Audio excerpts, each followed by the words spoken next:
구약이 어려워 부담감만 가진 채 읽을 엄두를 못 내신 분, 읽다가 어려워서 몇 번 포기한 분, 이제 막 교회 다니기 시작해서 성경 읽기가 어려운 분, 30분 뒤면 구약 성경의 핵심 내용을 이해하게 될 것입니다. 이단들은 여러분이 성경 지식을 얼마나 알고 있느냐로 건드립니다. 모르면 큰일 난 것처럼 난리치면서 다니고 있는 교회도 불신하게 만듭니다. 우리 목사님이 이런 것도 안 알려줬다. 계속 불만이 쌓이게 하고 결국은 이단으로 넘어가도록 만듭니다. 이 모든 일이 성경을 잘 읽지 않고 몰라서 생기는 것입니다. 이것처럼 위험한 것이 어디 있습니까? 여러분이 이 영상을 보시면 구약 성경을 재미있게 이해하고 누군가가 몇 구절 가지고 미혹하는 것에 넘어가지 않고 분별이 가능하시게 될 것입니다. 저도 전철에서 이단에 빠진 사람들을 만났는데 자꾸 말을 걸며 질문하는 바람에 갑자기 아무 생각도 떠오르지 않아 내가 잘못 알고 있나 생각한 적이 있었습니다. 주로 신약 성경을 중심으로 읽던 제가 그 뒤로 구약 성경을 제대로 읽고 나서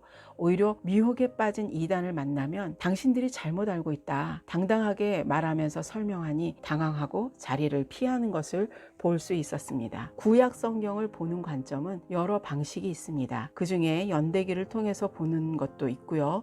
그 방식으로 성경을 풀어서 설명한 좋은 영상들이 소개되고 있습니다. 그러나 저는 오늘 예수님을 중심으로 읽는 것을 소개해 보려고 합니다. 구약 성경에는 예수님에 대한 놀라운 예표들이 숨겨져 있습니다. 예표란 무엇일까요? 쉽게 말해 미래의 사건을 미리 암시하는 힌트라고 할 수 있습니다. 마치 영화에서 중요한 장면을 미리 보여주듯이 구약은 예수님의 오심을 곳곳에서 암시하고 있습니다. 구약에서 예표로 보여진 사건들은 신약에서 예수님의 사역과 생애로 완전히 성취되며 이를 통해 하나님께서 처음부터 우리를 향한 구원의 계획을 갖고 계셨음을 보여줍니다. 창세기부터 말라기까지 구약 속에서 보여지는 몇몇 예수님의 예표를 중심으로 함께 성경의 흐름을 따라가 보겠습니다. 구약의 시작은 바로 창세기입니다. 창조와 타락 그리고 구원의 약속이 나와 있습니다. 하나님께서 천지를 창조하시고 사랑을 나누고 싶은 대상으로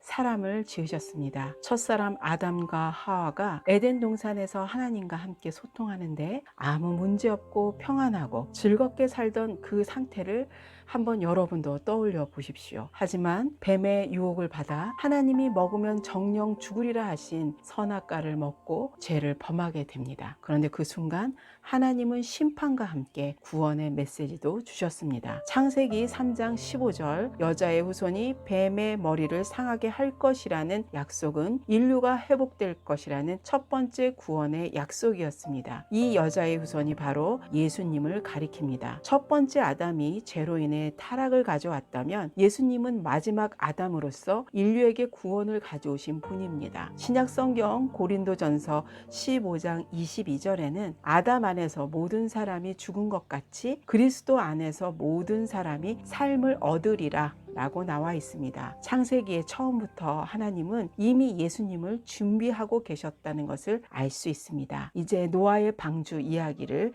살펴보겠습니다. 여러분, 방주는 단순한 배가 아닙니다. 이 이야기는 그저 나무를 깎아 거대한 배를 짓는 고대의 생존기가 아닙니다. 방주는 하나님의 심판에서 구원받는 유일한 길이었습니다. 노아와 그의 가족 그리고 그 안에 들어간 동물들은 모두 하나님의 보호 속에서 살아남았습니다. 노아는 하나님의 명령에 순종해 방주를 만들었고 그 안에 들어간 사람들만이 홍수 속에서 보호를 받았습니다. 방주 밖에는 그 어떤 생명도 살아남지 못하는 죽음이 있었습니다. 하나님의 심판이 물결처럼 밀려오고 그 누구도 이 심판을 피할 수 없었습니다. 그런데 방주 안에 들어간 자들은 어떻습니까? 그들은 거친 폭풍 속에서도 안전했습니다. 이것은 단순히 생명을 보호한 이야기가 아닙니다. 바로 예수님을 예표하는 구원의 이야기입니다. 노아의 방주는 예수님이 우리를 구원하시는 모습을 미리 보여줍니다. 예수님은 죄의 심판에서 우리를 구원하시는 참된 방주이십니다. 노아의 가족이 방주 안에 거하면서 하나님의 심판에서 구원받았듯이 우리가 예수님 안에 있을 때 죄의 심판에서 구원을 얻습니다. 방주에 들어간 자들만이 구원을 받았습니다. 이처럼 예수님 안에 거하는 자들만이 구원을 받습니다. 그분 안에 있으면 세상의 어떠한 심판도 우리를 무너뜨릴 수 없습니다. 이것이 하나님의 중요한 메시지입니다. 또 하나의 강력한 예표는 아브라함과 이삭의 이야기입니다. 창세기 12장부터 등장하는 아브라함은 원래 아브람이라는 이름을 가진 사람이었습니다. 이 이름의 뜻은 존귀한 아버지라는 뜻입니다. 그런데 창세기 17장에서 아브람과 그의 아내 사레의 이름을 하나님께서 아브람과 사라로 바꿔주십니다. 열국의 아버지와 열국의 어머니라는 뜻으로 바뀌면서 개인적 차원의 의미가 아닌 많은 민족을 대표하는 이름으로 바꿔주십니다. 하나님은 창세기 22장에서 아브람에게 명령하십니다. 아들 이삭을 번제로 바치라고 하셨습니다. 이 사건은 충격적이지만 여기에는 더 깊은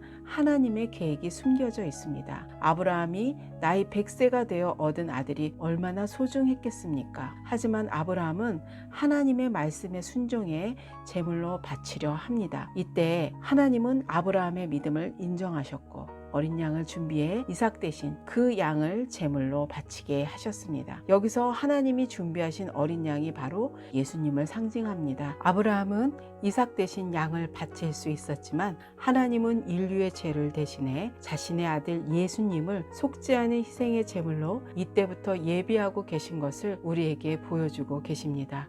속죄는 죄를 지은 사람이 동물의 피를 통해 자신의 죄를 대신하고 그 피로 죄가 덮이거나 씻겨져 용서받는 것을 말합니다. 여러분, 이제 다른 예표를 보겠습니다. 요셉의 이야기는 한 소년이 고난을 이겨내고 애굽의 총리가 된 기적 같은 이야기입니다. 그런데 이 이야기를 조금 더 들여다보면 요셉은 단순한 역사적 인물이 아니라 예수님을 미리 보여주는 상징적 인물임을 알 수 있습니다. 요셉은 형제들에게 미움을 받아 노예로 팔립니다. 그는 자신이 잘못한 것이 없었지만 형들의 시기와 질투 때문에 버림받고 고난의 길을 걷게 됩니다. 예수님도 자신의 백성들에게 배척받았고 십자가에 못 박히기까지 하셨습니다. 요셉이 아무런 잘못 없이 고통을 당하듯이 예수님은 죄가 하나도 없으신 분이지만 세상의 죄를 대신 짊어지시고 고난을 받으신 것입니다. 요셉은 억울하게 감옥에 갇히는 등 수많은 어려움을 겪었지만 그 과정 속에서도 하나님의 계획은 계속되고 있었습니다. 결국 요셉은 애굽의 총리가 되어 흉년 속에서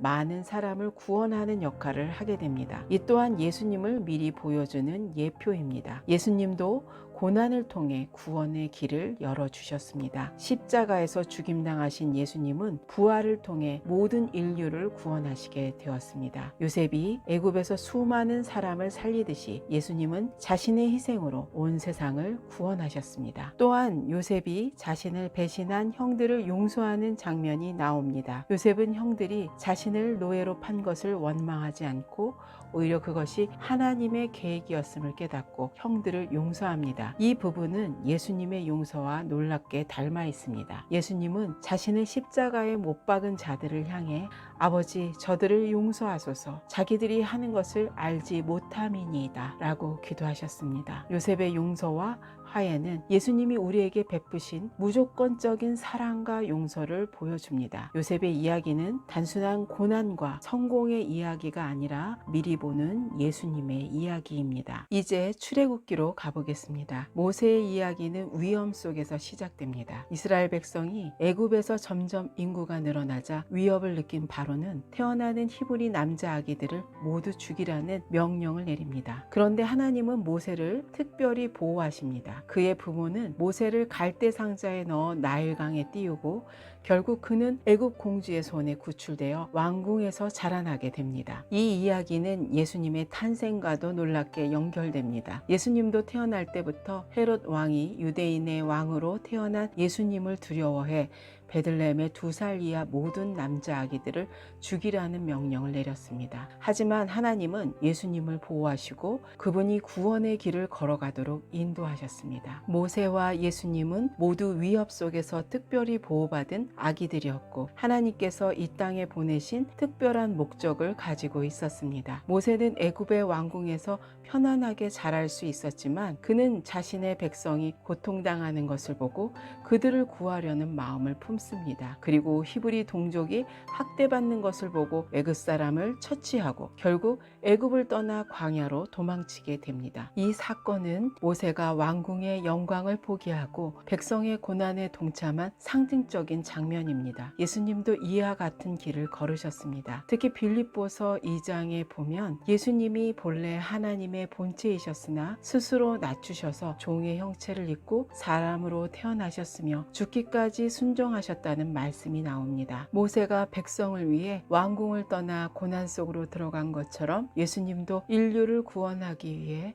하늘 보좌를 떠나 오신 것입니다. 모세는 하나님의 부르심을 받아 이스라엘 백성을 애굽의 노예 상태에서 구원하는 위대한 지도자가 됩니다. 그는 10가지 재앙을 통해 바로의 마음을 꺾고 6월절 어린 양의 피를 문설주에 바르게 하여 죽음의 재앙에서 백성을 보호합니다. 이 장면은 예수님의 십자가 사역을 명확하게 예표합니다. 예수님도 십자가에서 자신의 피를 흘려 우리의 죄를 대신하셨고 그분의 희생으로 우리는 죄와 죽음에서 해방되었습니다. 6월절 어린 양의 피가 죽음을 막았듯 예수님의 피는 영원한 생명을 우리에게 주셨습니다. 모세가 이스라엘을 애굽에서 해방시킨 것처럼 예수님은 죄의 노예 상태에서 우리를 구원하신 구속자이십니다. 모세는 이스라엘 백성을 이끌고 광야로 나섭니다. 그곳에서 그는 백성들을 돌보고 하나님께서 공급하신 만나와 물로 그들의 육체적 필요를 채웁니다. 하지만 그 과정에서 백성들은 종종 불평하고 하나님의 뜻을 따르지 않는 모습을 보입니다.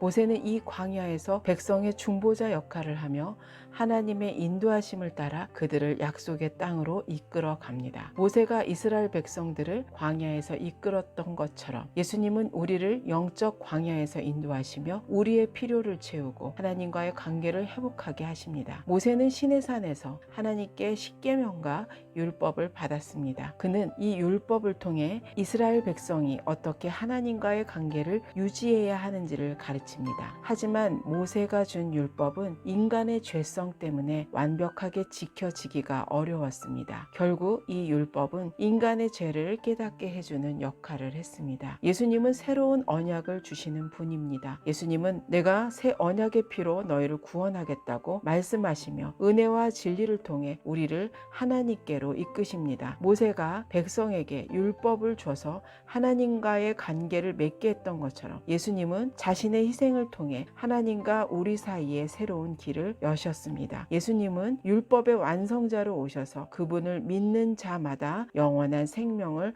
얻게 하셨습니다. 레위기의 희생제사는 단순한 종교의식이 아니었습니다. 이스라엘 백성은 죄를 지을 때마다 동물을 제물로 바쳐야 했고 제사장이 그 동물의 피를 흘려 그들의 죄를 대신 속죄했습니다.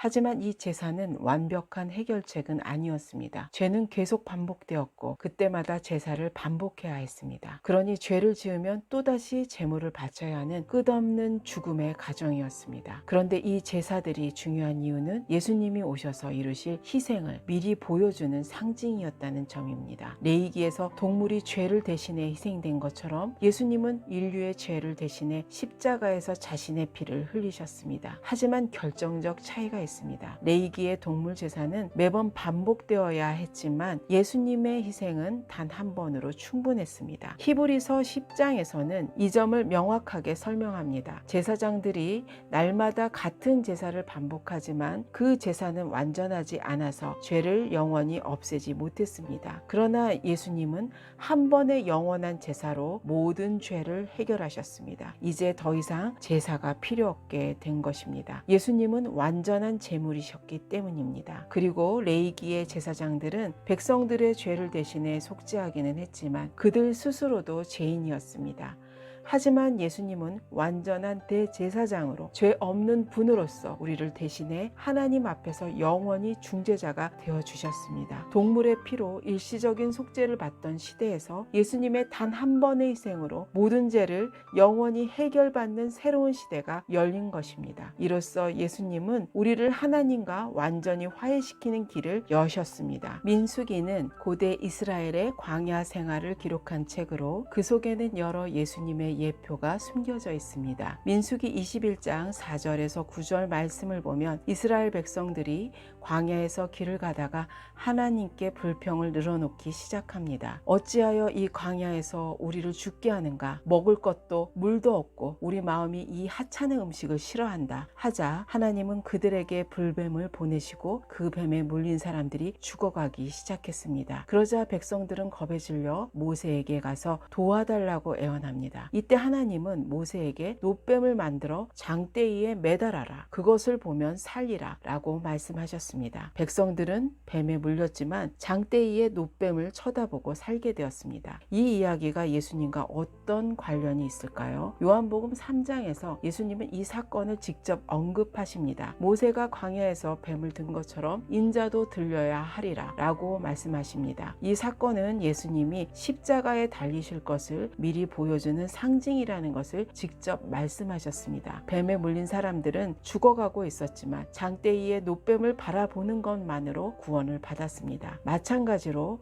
죄로 인해 죽어가는 우리도 십자가에 달리신 예수님을 바라보고 믿기만 하면 영원한 생명을 얻게 되는 것입니다. 이스라엘 백성들이 광야를 헤매고 있을 때 먹을 것이 없어서 하나님께 불평했습니다. 그러자 하나님은 매일 아침 그들에게 하늘에서 내리는 만나를 주십니다. 이 만나를 먹으면 배가 부르고 백성들은 광야에서 살아갈 수 있었습니다. 또한 마실 물이 없을 때는 모세가 반석을 쳐서 물이 나오게 하여 백성들의 목마름을 해결했습니다. 이 장면은 마치 예수님께서 우리에게 참된 생명의 양식과 물을 주시는 모습을 예고하는 듯합니다. 예수님은 요한복음 6장에서 나는 생명의 떡이다. 이 떡을 먹는 자는 영원히 살리라 라고 말씀하십니다. 광야에서 만나는 그저 육신의 배고픔을 채웠지만 예수님은 우리의 영혼의 배고픔을 영원히 채우시는 양식이 되셨습니다. 그리고 반석에서 나온 물은 또 다른 중요한 예표입니다. 고린도전서 10장 4절에서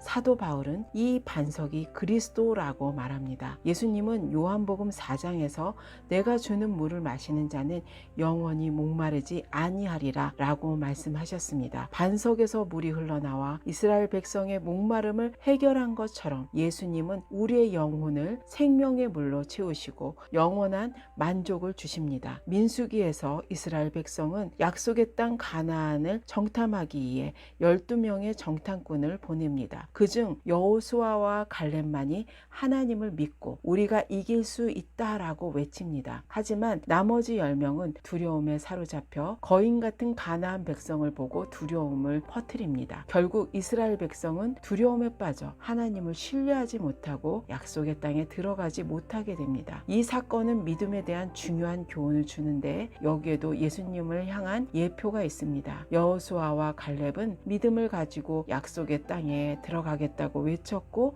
나중에 그들은 그 땅에 실제로 들어갑니다. 마찬가지로 예수님을 믿는 믿음이 우리를 영원한 약속의 땅 천국으로 이끄는 것입니다. 예수님은 요한복음 14장에서 내가 너희를 위해 처소를 마련하러 가노라 라고 말씀하셨습니다. 이 땅에서 우리의 여정은 마치 광야 생활에서 힘들 수 있지만 예수님을 믿고 따르는 자들은 새로운 영원한 땅 하나님 나라에 들어갈 것을 약속받은 것입니다. 이제 구약의 역사서로 넘어가 보겠습니다. 여호수아는 가나안 정복 전쟁을 진두지휘하는 지도자였습니다. 흥미로운 점은 여호수아의 이름이 여호와는 구원이시다 라는 뜻을 지니고 있고 예수님의 히브리어 이름 예슈와와 동일합니다. 또 헬라어로 바꾸면 바로 예수가 됩니다. 놀랍지 않나요? 여호수아는 이스라엘 백성을 이끌고 약속의 땅 가나안에 들어가고 그 땅에 살고 있는 족속들과의 싸움에서 승리를 거둡니다. 이 모습은 예수님이 우리를 죄와 죽음의 권세로부터 구원해 내시는 모습을 미리 보여줍니다. 여호수아가 이스라엘 백성을 가나안 땅으로 인도한 것처럼 예수님도 우리를 영원한 약속의 땅, 즉 하나님 나라로 인도하십니다. 이제 사무엘 상하, 열왕기 상하, 역대 상하에 가장 비중 있게 이름이 나오고 왕들의 기준으로 다뤄지는 다윗 왕이 어떻게 예수님의 예표가 되는지 보겠습니다. 우선 다윗은 이스라엘의 위대한 왕이었습니다. 그는 전쟁에서 승리하고 나라를 평화롭게 다스리며 이스라엘을 강력한 왕국으로 만들었습니다. 성경에서는 다윗이 하나님의 마음에 합한 사람이라고 불렸는데 이 의미는 다윗이 하나님과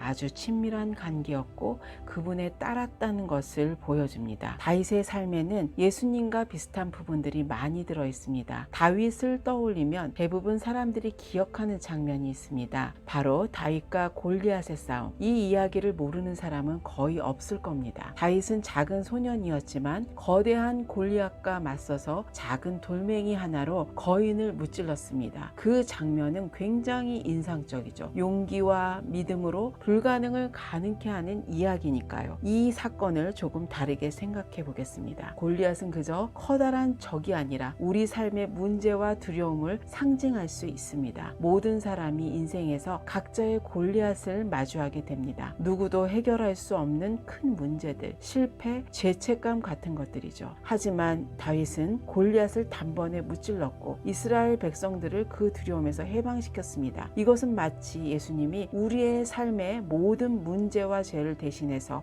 물리치신 사건을 예고하는 것과 같습니다. 다윗이 혼자 거인을 쓰러뜨린 것처럼 예수님도 십자가에서 죄와 죽음이라는 거인을 물리치셨습니다. 다윗이 이스라엘을 구원한 것처럼 예수님도 우리를 영원한 구원으로 이끌어 주셨습니다. 이 두 가지 대비를 통해 우리가 스스로 감당할 수 없는 문제를 대신 해결해 주시는 존재가 있음을 보여주는 공통점이 있습니다. 하지만 다윗은 완벽하지 않았습니다. 그는 왕으로서 큰 실수도 많이 했습니다. 예를 들어 밧세바와의 사건에서 그는 큰 죄를 범하고 고통을 겪었습니다. 다윗은 인간적으로 뛰어난 왕이었지만 완전한 구원자는 아니었습니다. 그럼에도 불구하고 하나님은 다윗과 특별한 약속을 하셨습니다. 다윗의 후손에서 영원한 왕이 나올 것이라는 약속이었습니다. 다윗은 자신의 실수에도 불구하고 하나님의 은혜를 받아 그 후손에서 진정한 왕이 나오도록 선택을 받은 것입니다. 이 약속은 예수님을 통해 성취됩니다. 예수님은 다윗과 달리 완전한 왕으로 오셔서 죄 없이 사셨고 모든 인류를 위한 구원을 이루셨습니다. 다윗의 아들 솔로몬도 예수님의 예표로 볼 수 있습니다. 솔로몬은 지혜의 왕으로서 성전을 세운 인물입니다. 솔로몬이 성전을 짓고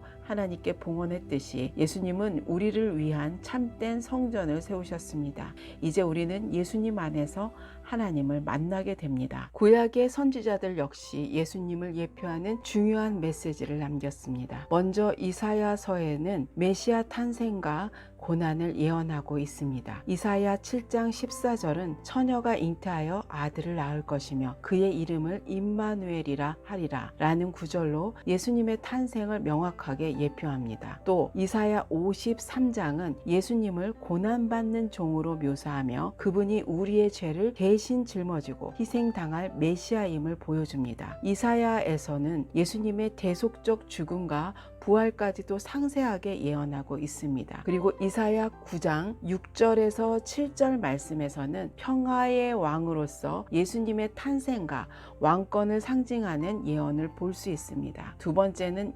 예레미야서입니다. 예레미야 31장 31절에 보면 하나님께서 새 언약을 맺으시겠다는 말씀이 나옵니다. 이 새 언약은 돌에 새겨진 율법이 아닌 사람들의 마음에 새겨질 것이라고 했습니다. 예수님은 이 새 언약의 성취자이십니다. 최후의 만찬에서 예수님은 이 잔은 내 피로 세우는 새 언약이라고 말씀하시며 자신의 피로 이루실 구원을 예고하셨습니다. 구약의 예언이 신약에서 그대로 성취된 것입니다. 세 번째는 에스겔서입니다. 에스겔 34장에 보면 하나님께서 자기 백성을 돌보지 않는 악한 목자들을 꾸짖으시고 자신이 직접 좋은 목자가 되어 백성을 이끌겠다는 약속을 하십니다. 그리고 신약에서 예수님은 요한복음 10장 11절에서 자신을 선한 목자로 묘사하십니다. 나는 선한 목자라. 나는 양을 위하여 목숨을 버리노라. 예수님은 잃어버린 자들을 찾아 구원하시고 보호하시는 참 목자이십니다. 또한 에스겔 36장 26절에서 27절 말씀에는 새 마음과 새 영을 약속하시며 성령을 통해 이루어질 내적 변화를 예언하십니다. 이는 예수님이 약속하신 성령이 오심으로 성취됩니다. 네 번째로는 다니엘서입니다. 다니엘서 7장 13절에는 인자 같은 이가 등장합니다. 이 인자는 하늘 구름을 타고 와서 영원한 나라를 세우는 존재로 묘사됩니다. 예수님이 신약에서 자신을 인자라고 자주 부르신 것도 이 구절과 연결됩니다. 예수님은 그 인자로서 영원한 하나님 나라를 세우실 분이십니다. 다섯 번째는 호세아서입니다. 하나님께서는 호세아에게 음란한 여인 고멜과 결혼하라고 명령하십니다. 고멜은 결혼 후에도 남편을 떠나 간음하는 삶을 살았습니다. 호세아는 그녀를 다시 데려와 사랑으로 돌보며 신실함을 보입니다. 이는 이스라엘이 하나님을 떠나 우상 숭배와 제약에 빠졌음에도 불구하고 하나님께서 여전히 그들을 사랑하시는 모습을 상징합니다. 신약에서는 예수님이 신부된 교회를 사랑하신다고 말씀하십니다. 교회는 때로 죄로 인해 주님을 떠나기도 하지만 예수님은 자기 생명을 바쳐 교회를 사랑하고 구원하십니다. 호세아가 고멜을 다시 데려오고 사랑한 것처럼 예수님은 죄악에 빠진 인류를 구원하기 위해 자신의 생명을 주셨습니다. 여섯 번째는 요나서입니다. 요나가 물고기 뱃속에서 3일 동안 있다가 살아난 사건이 예수님의 죽음과 부활을 예표합니다. 예수님도 자신을 요나의 표적과 연관지어 말씀하셨습니다. 일곱 번째 미가서입니다. 미가 5장 2절에서 베들레헴 에브라다야 너는 유다 족속 중에 작을지라도 이스라엘을 다스릴 자가 내게서 내게로 나올 것이라. 그의 근본은 상고에 영원에 있느니라. 이 말씀은 메시아의 탄생을 예언하는 구절로 예수님이 베들레헴에서 태어나실 것을 예고합니다. 예수님의 기원은 단순히 이 땅에서의 탄생이 아니라 영원으로부터 시작되었음을 강조하고 있습니다. 여덟 번째 스가랴서입니다. 스가랴에는 중요한 예언이 담겨져 있습니다. 이 구절들은 예수님의 겸손한 입성, 은 30의 팔리심, 그리고 십자가의 찔리심을 예고하고 있습니다. 예수님이 나귀를 타고 예루살렘에 입성할 것을 예언하는 스가랴 9장 9절, 은 30에 팔리신 예수님을 예표하는 스가랴 11장 12절에서 13절, 그리고 십자가 사건을 예표하는 스가랴 12장 10절이 나옵니다. 마지막으로 말라기서를 보겠습니다. 말라기 4장 2절에서는 의의 태양이 떠올라 치료하는 광선을 발하리라 라고 예언하고 있습니다. 이 의의 태양은 예수님을 상징합니다. 말라기는 구약의 마지막 책이지만 예수님의 오심을 기대하는 것을 볼 수 있습니다. 구약은 이렇게 예수님의 오심을 준비하고 마무리하고 있습니다. 이 모든 예표들이 신약 성경에서 예수님의 사역과 삶 속에서 완성되었습니다. 오늘 우리는 구약 성경에서 예수님의 예표를 찾아보았습니다. 창세기부터 말라기까지 구석구석 다 다룰 수는 없었지만 핵심적인 구약 사건과 인물들을 중심으로 살펴보았습니다. 구약의 사건들은 단순한 역사가 아닙니다. 이 사건들은 하나님의 구원 계획을 이루기 위한 중요한 단계들이었고 신약 성경에 예수님의 오심을 준비하고 있었습니다. 또한 성경은 우리 인생에 찾아올 일들의 예표가 되기도 합니다. 이 영상을 통해 여러분이 구약 성경을 더욱 깊이 이해하고 예수님의 구속 계획을 깨닫는 데 도움이 되셨기를 바랍니다. 성경을 읽으실 때마다 성령님의 도우심을 구하며 말씀에 숨겨진 하나님의 사랑을 더 깊이 깨닫게 되시기를 바랍니다. 성경을 예수님 중심으로 읽으면 구약이 더 이상 어렵지 않게 다가올 것입니다. 기회가 된다면 좀 더 세세하게 다루거나 또 다른 관점에서 살펴보는 영상도 준비해 보겠습니다. 성경의 지식을 쌓는 것도 좋은 일이지만 우리가 말씀을 깨닫는 만큼 겸손히 하나님을 사랑하고 이웃을 사랑하며 교회를 섬기지 않는다면 우리의 지식은 교만의 도구로만 쓰일 것입니다. 그래서 성경 말씀을 깨달은 만큼 더 큰 은혜와 감동으로 주변을 섬기시고 서로 사랑하는 일들이 가득하시길 기도합니다. 이 영상이 도움이 되셨다면 구독, 좋아요, 알림 신청까지 부탁드리고요. 다음에 더 좋은 영상으로 찾아뵙겠습니다. 감사합니다.